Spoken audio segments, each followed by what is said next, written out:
Well, we've had some hiccups, but we've got it together. As long as Christine has turned off whatever she's watching this show on so that we don't have any feedback, I can introduce her. But I've got an apology to make, first of all, because Tertius poorly. So it'll just be me and our guest, Christine. I'm not sure which name she's going by, but here she is. Welcome, Christine. How the devil are you? I can hear you. Can you hear me? Yes. Good. Yes. Good. We're in So we're business. good to go. Yeah. Okay. So that didn't take long. So can you still hear me now you've taken your headphones off, your earphones off? Yeah, I'm hearing you in the background. I don't know if it's picking it up or not, but yeah. Good job. As long as you can hear me, that's good enough. Yeah? Let's try that. I can hear you. You can hear me. Good. Okay. Right. Phew. Okay, let's see who's somebody's watching us. But I've gone down to one. Okay. Well, Christine, welcome. Welcome to Free Thought Hour. Thank you. She's gone. I'm here. I'm just adjusting volume so I can hear you. Good, good. Okay. Right. So, first thing I want to talk to you about is what is, and I'm not even sure how to say it properly, a kinesthete? Because I'm used to synesthesia, where the signals seem to get cross-wired, where you get, I don't know, sounds or colors associated with words, and maybe even, I don't know. You tell me, what's it about? It's pretty much whatever I can do with my hands and feet, I can do in my mind. And what I can do in my mind, I can do with my hands and my feet. But I can do it 1,000 times faster in my mind. Same thing. Basically play the whole thing through. Right. So, and if it's calculations or geometric diagrams and things of that nature, it happens really quick. Really complex. Interesting. So is this a skill that you found useful? Yes. Well, I can give you a little story. Back when I was I was young. I'm going to full screen you. I'm not going anywhere. I'm just going to make you the whole screen. Okay? Right. So go ahead. Okay, I learned in 6th grade on a math test that I took, and it was 3 or 4 steps. It was complicated: addition, multiplication, division, and I basically did the test in 5 minutes, turned it in, and the teacher said, "You cheated." And I said, "No, check the answers. They're all good. It was 100% accurate." She said, "Well, you didn't show your work. You cheated." So that brought in a parent-teacher conference. My mother's been a math teacher. I got math teachers my whole world. But my mother said, "Well, look, the answer's right. She got them all right. She didn't show her work. She cheated." So you got to give her some credit. So anyway, she bumped the grade up. She gave me a failing grade. She bumped it up to a B or whatever. But that didn't matter to me. But basically what I learned is that I've got to know how to reverse engineer my thought process. And that was back, when I was 13. So all my life I've been trying to figure this out. But basically I would put intermediate steps in there because I had to figure out what I did. Yeah. Right? Show your workings. Yeah. Show your work, right? And that's one thing I can't do because the answer just comes right to me. Because, like I say, I can do it all in my mind. In other words, for example, what you can do on pen and paper, I can do in my mind at least 100 times faster. Interesting. Yeah. Yeah. So basically I can do the same thing with building models. If I know the parts and specifications, I can just construct it in my mind and then go do it. Well, that must be useful. Surely there's an activity there. There's an opportunity to employ that skill, isn't there? That, because it's obviously far in advance of what ordinary people have. Because, we can all imagine ourselves doing things. We can, to an extent. Right. That's correct. Well, I figured out how it works. So, like, for example, if you draw a circle up there, you know there's a circle right there because you saw someone draw it. And it's the same thing if you did it on a chalkboard. Someone behind you sees it, you know it's there. And that's the same type of thing that you can do, that I can do, is not necessarily draw, but I can do complex math problems. Yeah. And, I've got to where I understand the concept of time, reality, all these, the hard problem. I've got the hard problem solved. It's just a matter of going through the language process. I know there's a couple hard problems, but, on a personal note, I want to run something by you. Okay, I noticed in one of your movies, your episodes, you were talking to a neuro psychologist. Oh yeah. Right, and he said that we've had incidents where someone was in cardiac arrest, and when she came back, she said, "Oh yeah, I saw that. Put the paddles on me and all that kind of stuff." And then we just didn't know how to explain how could she see out of her body, of course. And that's the kind of things I can see that other people can't. I can see things that aren't there. You think I'm crazy, but it's true. It's an awareness bubble. Right. Well, in that particular case, this was a after death experience, wasn't it? It was claimed that this was evidence for a supernatural or a separation of the mind from the brain. What's it called? Duo. I can't remember. But and I don't subscribe to that. I think that the brain is the host to the mind, and that the thinking is what the brain does in the same way as contracting is what a muscle does. Correct. Yep. That's it's true. But the point was with that is he basically said, when I was watching, he basically said, well, they didn't die. That's right. You weren't dead then. Yep. And that's true. That's true, because here's how it goes. If you know how it happened, you can know how it unhappened. Yeah.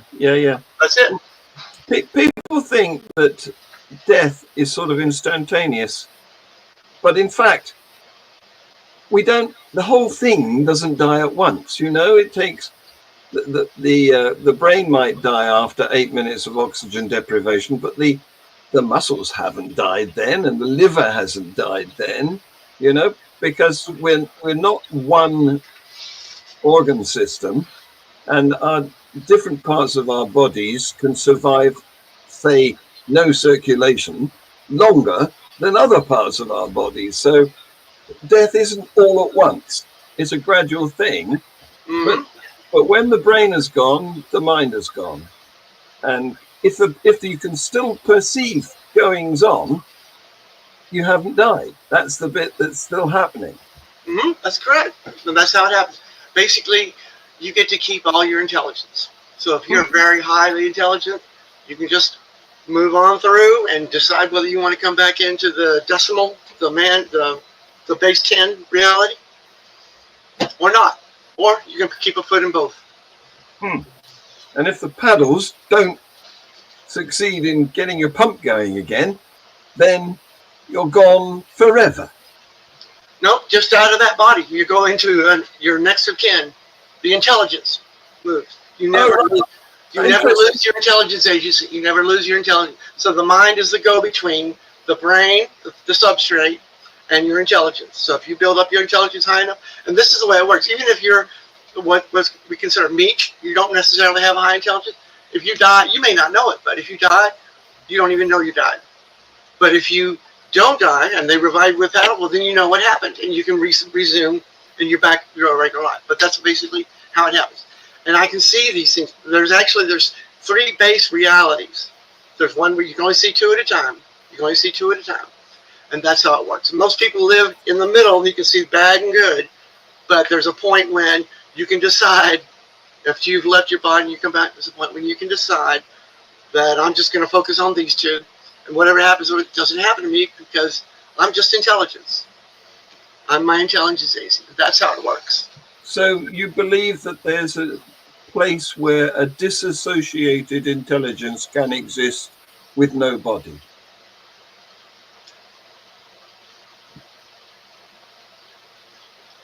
And with a body, or without, either way. both also at the same time. That's basically what you are. Now see, here's how I can prove it to you. Intelligence knows how to render itself on intelligence. If you think about, what are you looking at right now? Are you looking at your visual cortex? These are a lot of things we just take for granted, but I don't know if you see colors. I don't know if you see a photo negative image in your eyes, or what you're hearing, if you're understanding me, but what's actually looking at your visual cortex? There's a mind in there, but the mind's got to pass off that information to your intelligence somewhere. And my point is that you don't lose your intelligence. You just need a connection into, not necessarily a brain, but into some intelligent receptacle. So it works kind of the same way that if you're looking at a computer monitor or screen, that screen, it's the same thing. It's intelligence rendering on itself. It's electromagnetic activity that knows how to render on itself with the right instructions, with the right intelligence. And that's basically how it works.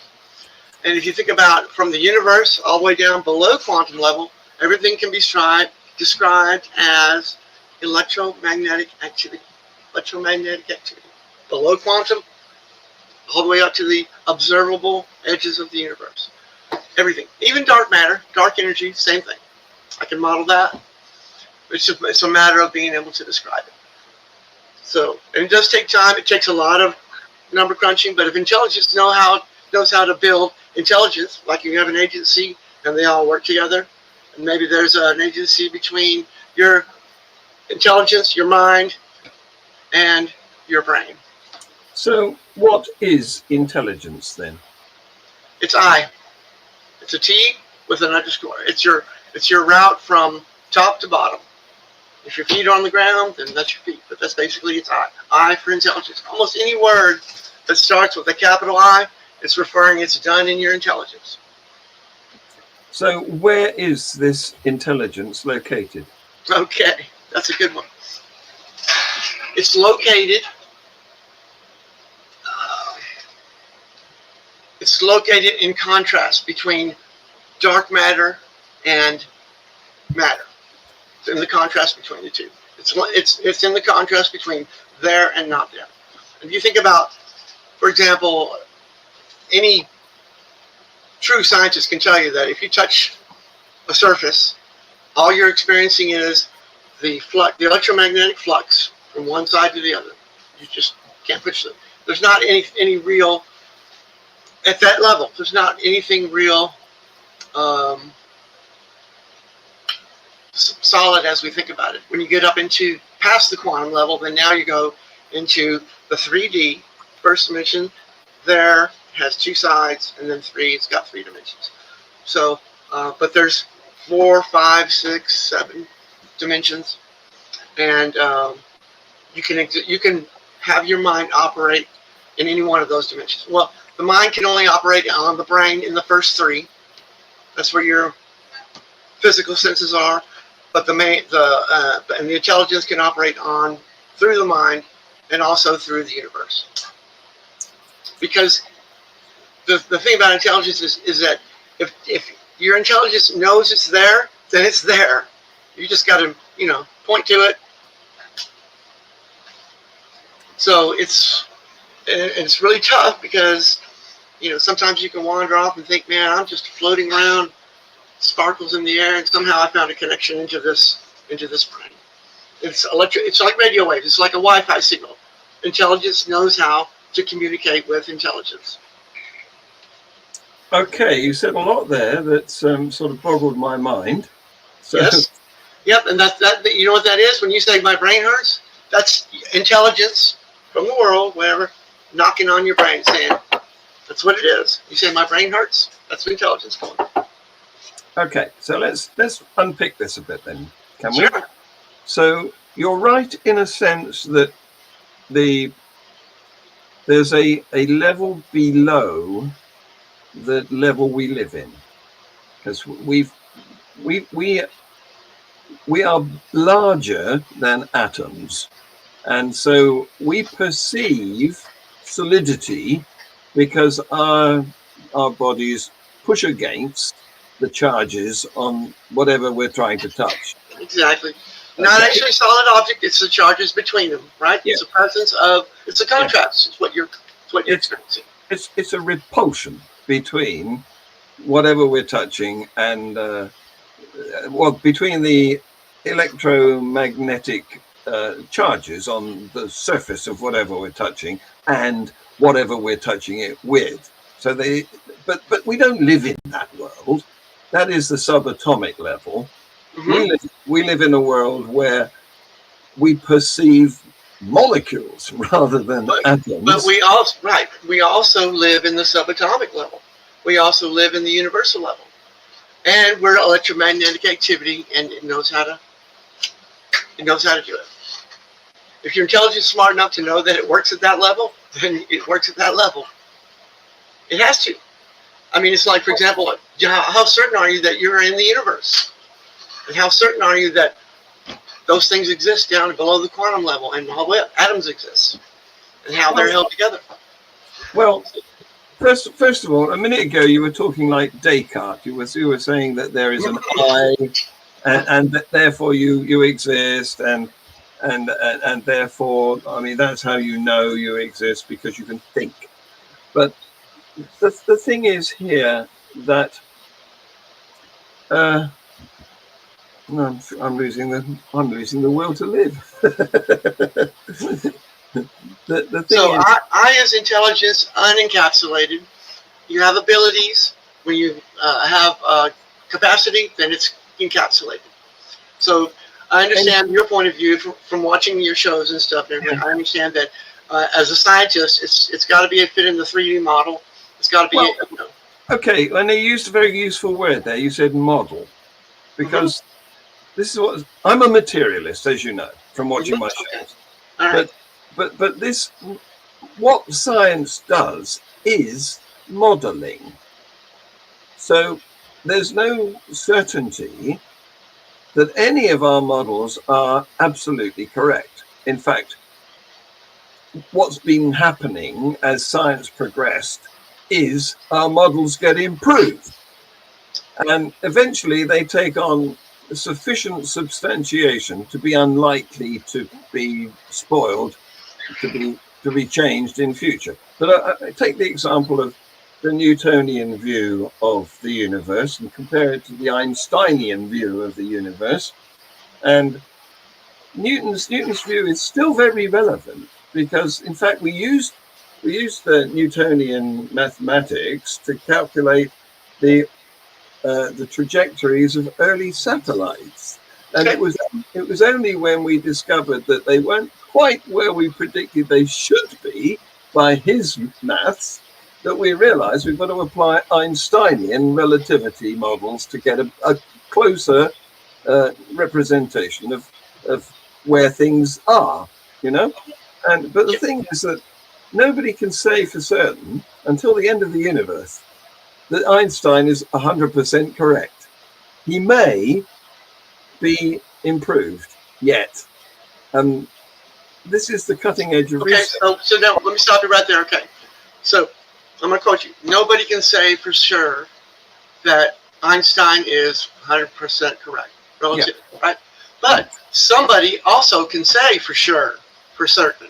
You can have two things true at the same time. Even in modeling, even in materialistic, you can have two things true at the same time. Yeah, sure. But the thing is that modeling is a brain activity.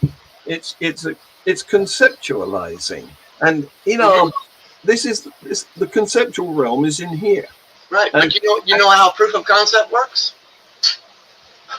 Yeah, you can prove a concept by comparing it to reality.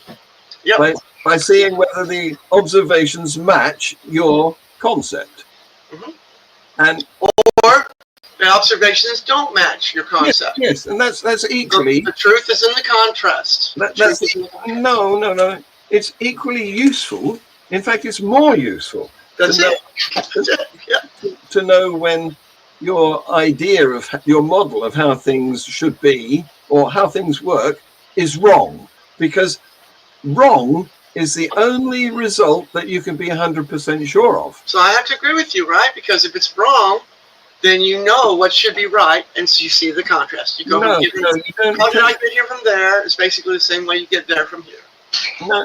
I disagree with you there, because finding out that something is wrong is no clue whatsoever to what might be right. All you've done is eliminated a possibility.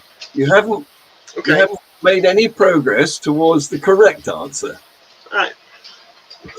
So I'm not going to. Okay. So the purpose of science, actually, the true meaning of science is knowledge, and the true purpose of science, as a tree, all the branches, is for the advancement of mankind. Yeah.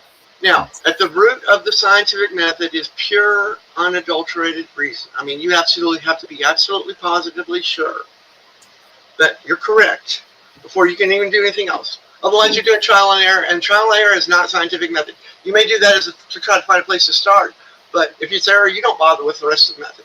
And at every stage, it's pure scientific thinking. It's pure logic and reason. Well, okay, let me tell you my It's view on there that. or not there.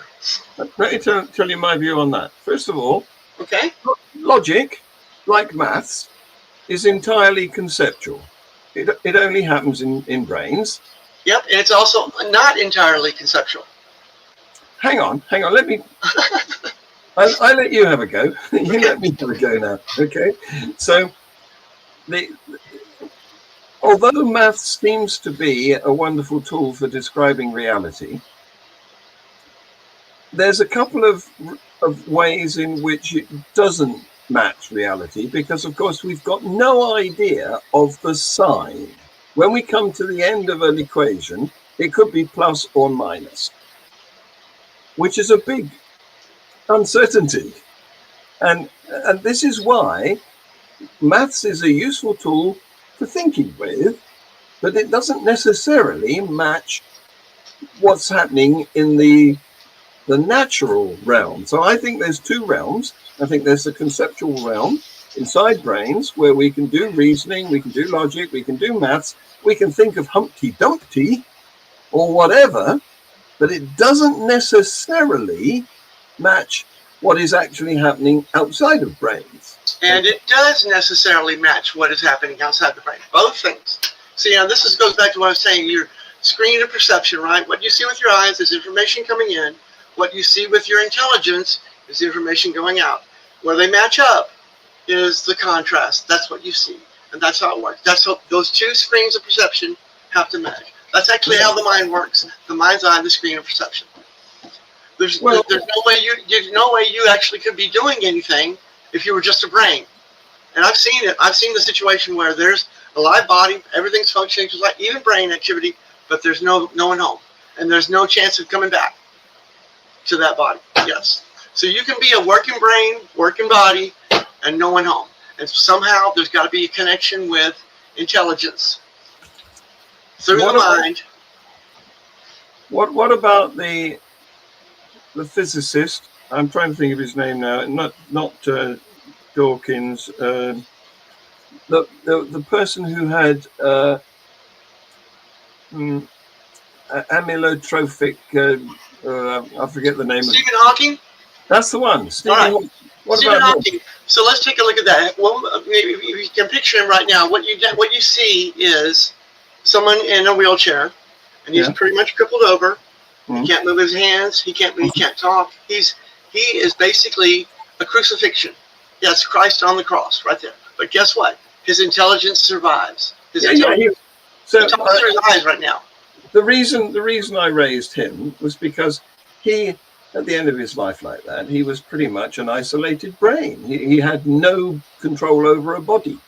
So that contradicts what you just said earlier about there being... But he also had a body, right? He had a body. And it was a non-functioning body. So he... Right. So it was a useless body. So... But the most useful... The whole thing is on that image. The most useful thing about that individual is his intelligence, and you don't lose it. You never lose it. Sure. Well, he did lose it. He's dead now. The body, the connection to that meat, or the dead meat, or whatever, the non-functioning body. Yep. The intelligence is smart enough to know that I can't operate this puppet. Right? Yeah, okay, so what are you proposing here? That Stephen Hawking is alive still somewhere in the form of intelligence, floating around Yes, indeed. like Yes, indeed. miasma? Like you won't know. Maybe he's in another form. Maybe he's a newborn body. Maybe he's came in. Maybe you came. Your domains overlapped, or intelligence, or whatever, and they're working together. This this is how electromagnetic activity. Think about this. Picture this. Picture electrons in a cloud, or in the sky, or in the air, or in any substrate. Somehow those electrons know how to self-organize themselves. Of course, this is fluid dynamics, and it's also quantum mechanics. And guess what? The end result is lightning. And it's heavy duty, depending on the size of it. Well, So I it's the disagree. same intelligence that organizes lightning in a cloud, that organizes itself, within these bodies. Well, I disagree with you because I don't think that the electrons know anything. So they These aren't can't. electrons. This is electromagnetic activity. So you got electromagnetic with no activity. It's not there, right? Mhm. That's your dark matter. And now you have activity, which is just some kind of separation or a charge by itself. And now you've got, this is below quantum level. Now you've got something that exists. Sure, you have attraction and repulsion, but that doesn't require intelligence. It's merely a clinical fact. And you're talking about dark matter. Well, we don't really know that dark matter exists, It's just hypothetical. But we do really know that dark matter does exist. No, we don't. See the gravitational waves. We see its effects. So it's basically, it's kind of like, do you know wind exists? You can see the effects. It's the same type of thing. Yeah, but we haven't observed it. I mean, the whole point of calling it dark is because it's unobservable. Right, so, but we know it's there. That's all we need to know is know it's there. So there might be some other explanation for the mass, the apparent mass that is causing the effects that we can see of light being bent round apparently nothing. There could be other explanations which don't require dark matter. And this is the cutting edge of science. This is where the concepts haven't yet been verified by the observations. And that comes right from the Renaissance, when up until the Renaissance, people just used logic. They thought that they could solve problems by thinking about them. And then they realized, in the Renaissance, that thought doesn't always work. Because if you follow that sort of instinctive pattern, even if it's the most logical, rational type of thought, it doesn't necessarily match what you observe. For example, it's instinctive to think that the sun goes around the earth. That's wrong. It's also instinctive to think that a heavy object of the same shape and size as a light one will fall faster. And the evidence for that came from weighing machines, where if they put a heavy thing on one side and a light thing on the other, the heavy thing went down. But that doesn't mean that they fall at different speeds. And in fact, this has been refuted time and time again. So quite a lot of what appears to be logical, what appears to be reasonable patterns of thought going through a process, if this, then that, if this, then that, doesn't necessarily apply to reality. And the Renaissance... What you're talking, let me differentiate right there, because I agree with you. It's not what's real, but in reality is all through time. Reality includes time, this, that, the other, and then Y is where you bring what's real together with the universe. So, in other words, if it's in the universe, which you are, then it's there. That's a fact. It has to be. The universe contains everything, right? And there can't be any dispute in that. Yes, there can, because what you're presupposing there is stasis. You're saying because it's in the universe now, it's always there. But in fact, the universe is constantly changing. Okay. And things that are here now. But you see, reality doesn't care about time. Doesn't care about now. There's no now in reality. What's real is now, and what's true is now. But reality is all throughout time, without time in the equation. See, I've noticed a lot of the real top scientists, even Einstein knew better. He didn't put time in his relativity equation. There's no time in there. There's a constant light speed. And but some of the I've been watching some of the, I don't know, I don't remember all their names, but some of the top astrophysicists and stuff. We're talking about dark matter and all that. But they mess up when they talk, when they say they mess up. They're wrong when they go into infinity, or when they have time, when they try to put time in there somewhere. Then boom, it blows it all up. But there's no start and beginning of time. You can't really measure. Time is not really something you can measure with. It's in time units. And you think about it, we say that, the SAG star, what Sagittarius A star, is 3 billion light years away. But those 3 Earth billion light years away, 3 billion Earth light years away. So, and then you get into a black hole, you get to the event horizon, there's no time there. It just stops. It just doesn't go the same. So I've understood, with my special powers, I can model what time is. I know how time works. I know how infinity works. And of course, it's just a concept, but it's also not a concept. It also fits into what's real. And then, so when you put what's real throughout time, anytime, any place, no matter, even if it's not even in time, and it's there, and it's somewhere in infinity. If it's in infinity, which is in the universe, then it's there also. Because the way infinity works is you go and you look for it. Nope, it's not there. You go and you look for it, and you just keep going. And eventually, you either give up because it's there, or you give up because it's not there. You sound as though you're talking about the multiverse explanation for quantum effects. Yeah, there's 3 that you and I are in right now. That's basically the one that does the 2, positive and negative, bad or good. That's it. Average, bad or good. That's it. But you can only do you can only do 2 at a time. Most people can only do 2 at a time. It's either bad or good. And I grant you that time is a different sort of factor from the other dimensions, because you can locate things by length, width, and breadth, or height, and so you can pinpoint them to a position, and you can't do that with time because it's constantly moving. But however, I'm of the belief that because things are changing, a progression of changes, that's time. So, for example, if you take a look at the Titanic, it's on the ocean bed at the moment, and recent photographs have shown that the prow, the famous prow with the railing around it, which in the film was where they did that iconic scene and sang the song. That prow has rusted away now. It's crumbled in the seawater, and it doesn't. But we knew it was there. Well, we do, but it doesn't exist anymore, and that's because everything changes throughout time, and that's what time is. It's a progression of changes, and we can't do away with that. I mean, I didn't used to exist, and there will be a day when I cease to exist, and the same is true of you. And so we are on an unstoppable conveyor belt, and we're at the moving edge.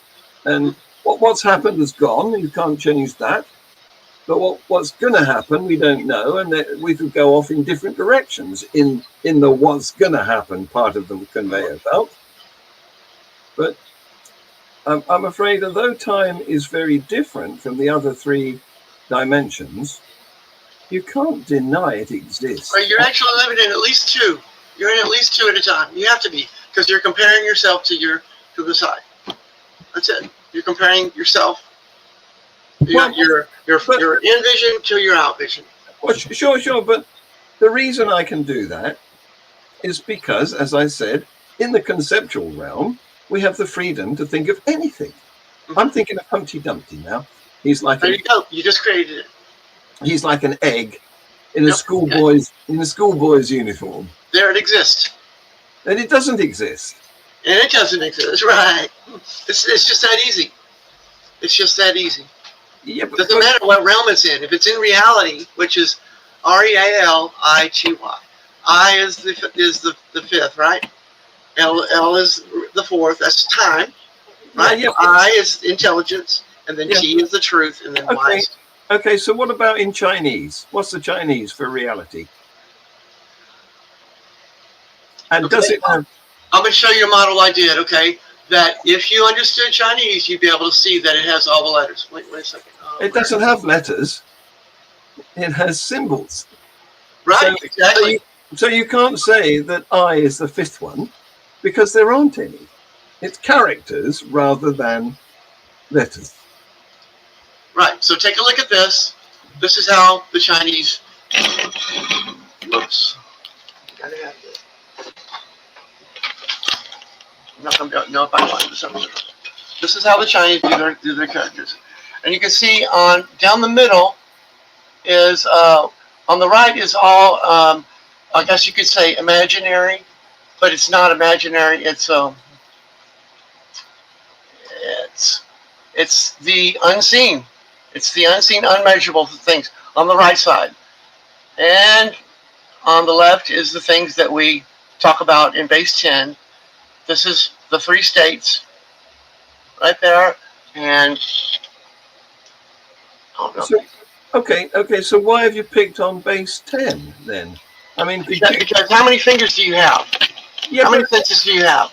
Well, how many limbs does an octopus have? I mean, there's no. But you're not an octopus. No, but there's no significance to the design of my body. It doesn't have any relevance to universe at all. It's why we have 1, 2, 3, 4, 5, 6, 7, 8, 9, or starting with 0, even 0 basis. That's why we do that. Because really, if you look at this, there's not any numbers in here at all. There's just 1. Yeah, but 0 was a late addition to the counting system. That's right. There's no 0 in here either. The Romans didn't have a 0. The idea of 0 came, I believe, from India. And it's a useful placeholder for nothing. But, oh dear. It's I understand.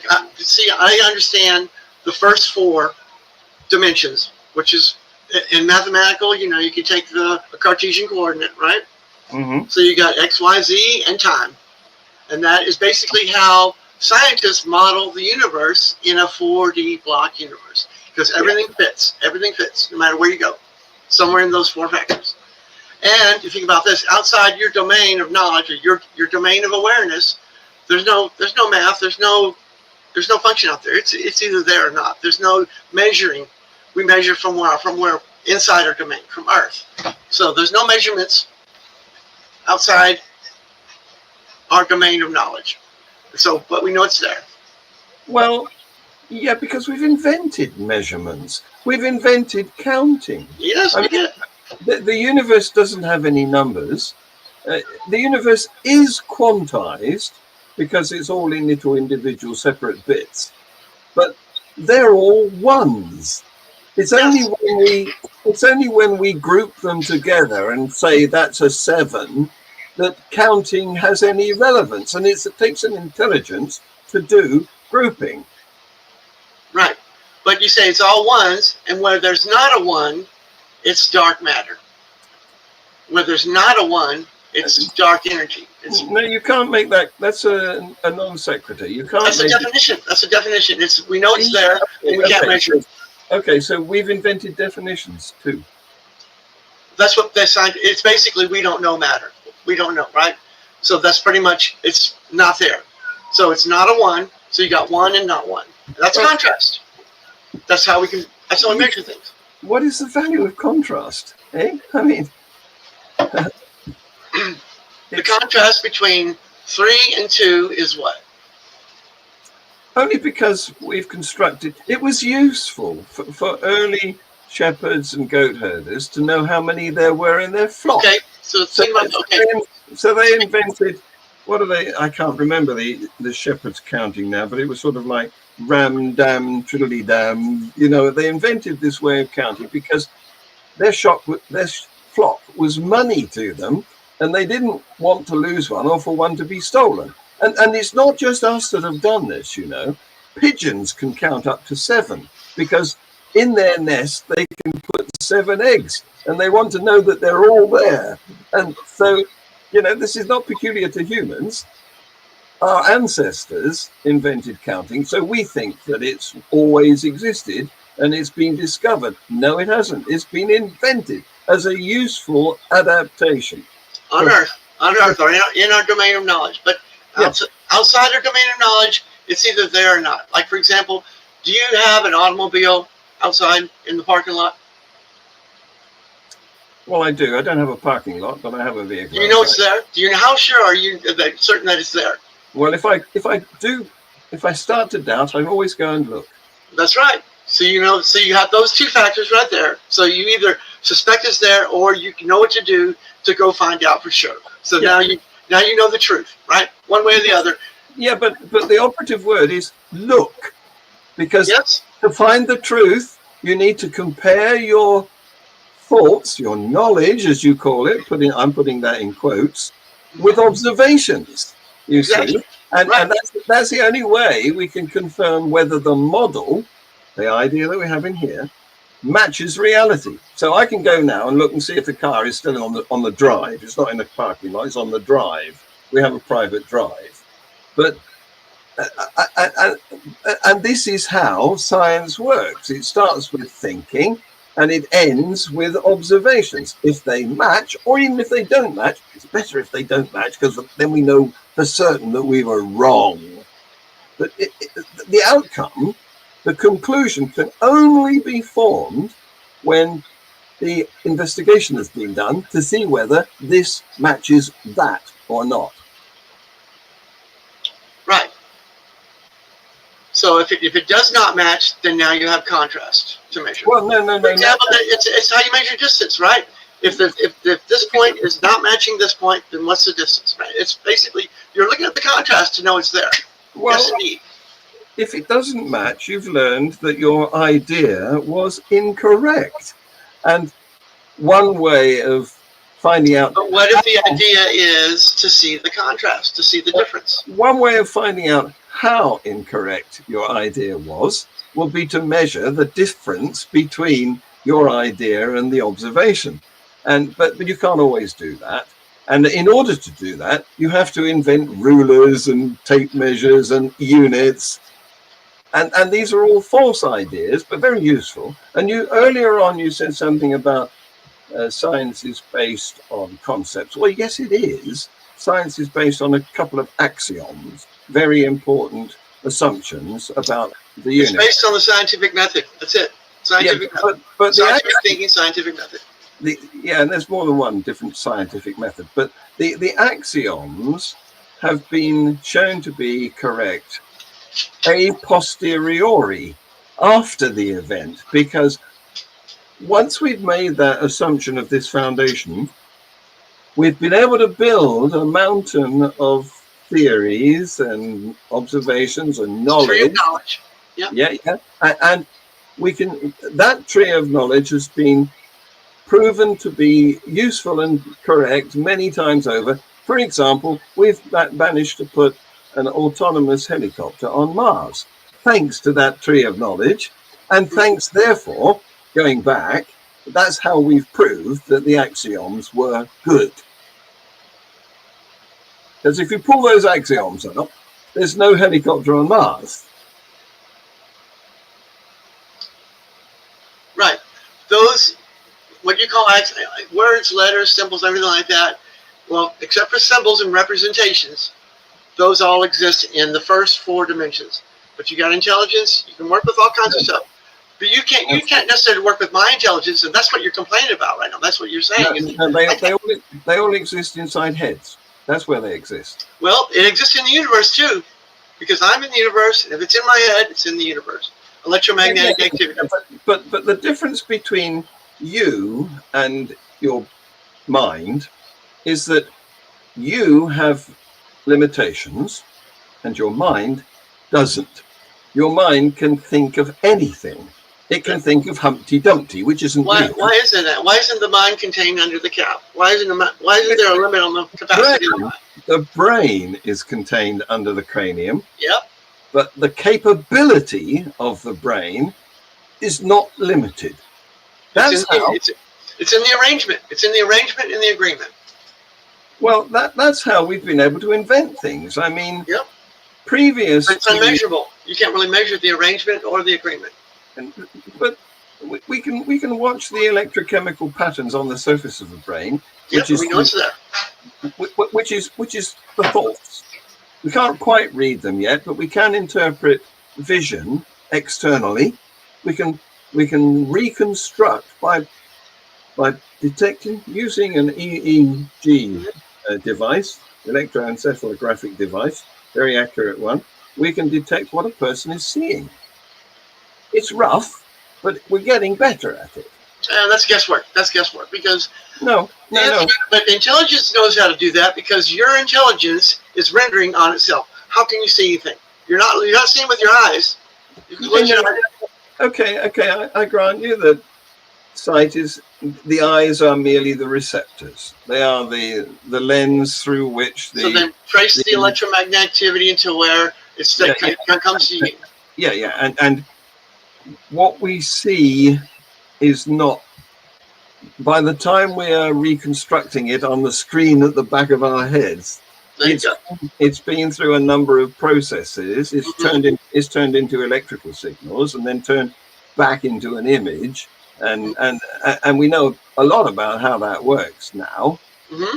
But what is this? I mean, the fact that there's still some mystery about it, like for example, whether you see color the same as I see a color, and we can't. There's no way that we can until we get USB ports in our neck and we can be other people by a connection, a physical connection. But those attributes only exist in the mind. So basically the same thing. Those attributes only exist in other people's minds too. There's no way you can verify that. And that's your point. That's what you're trying to say. There's no way we can know what you see. No, but there is know. But there is theory of mind. There is that we know that other people have a mind like us because we can see that they behave in the way that we would behave in the circumstances that prevail. Mm-hmm. So, but what's this got to do with the fact that we don't understand this completely yet? We can't derive anything from ignorance. Yeah, but its intelligence knows how to render on intelligence. That's what it's doing. That's what's going on. And that is pretty scary. And it's electromagnetic activity. I don't even know what that sentence means. Intelligence can render on intelligence. That's the hard problem right there. But electromagnetic activity, we can symbolize that as just a symbol, plus and minus, two charges. Electromagnetic, there's activity between them, right? And if they're together, then it's nulled out. It's not visible. Two charges, right? It's a null. It's a nothing, right? But just like that, just plus and minus charges in a cloud knows how to arrange itself, right? We think it takes a long time to do that, but this is the miracle of intelligence, of electromagnetic knowing how to render itself. That's how it works. Yeah, I've had a conversation with what is this called? I've forgotten now. That the belief that everything has intelligence to a degree.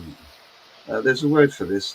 Somebody who's watching this show later on will tell me what that word is. If it has two endpoints, then it's an I. Yep. Anyway, I don't know how to call you now, Trixie or Christine, and you've got so many different. What is this Commander Lepotkin? No, that's not it, is it? Tell me what your other alias is. That's it. That's my alias right now on Blue Sky and X. Ludmila Kropotkin. It sounds like a character from a Bond movie. Is that where it came from? It's actually from a movie that was filmed in the UK. Yeah. Bill Murray, The Man Who Knew Too Little. Yeah. I suggest you watch it. I get a kick out of it. It's really good. Okay, I'll take that advice. Thank you. I haven't got enough good movies to watch lately. Anyway, the thing is, Christine, we've come to the end of our hour. Oh, that's great. So, thank you very much. So what happened to Tercia? Oh, she's poorly, I'm afraid. I think she thinks she might have an allergic reaction. So no doubt you'll have something to say about that being a plus or a minus and cancelling itself out. Yes, it's a plus or minus. Yeah, it's either a charge or no charge. Okay. Well, thank you very much for this. I've enjoyed it. I've been bamboozled and Fox. Oh, I didn't mean to do that. I was just trying to add to the conversation, you know. Well, you certainly did that. So I appreciate it, and I'm so glad you set this up. I want to thank you very much. I'm very grateful because you're the kind of person that makes things happen. I know that's your mindset. Yep, you have free will to decide not to do it if you don't want to. So, but I appreciate that you made it happen. So. It's a good job you said that without Tercia being here, because she's a determinist. Yep. She's got an arrangement with truth, an agreement with it that she didn't want to break. That's pretty much the difference. Yeah, that's right. Yeah. Anyway, yeah, thank you very much. And thank you, viewers and future viewers. And I hope that you're not all as mind blown as I am. Hey, what about me? Yes, indeed. Yeah. Bye-bye. Thank you. Okay. Bye-bye. Bye.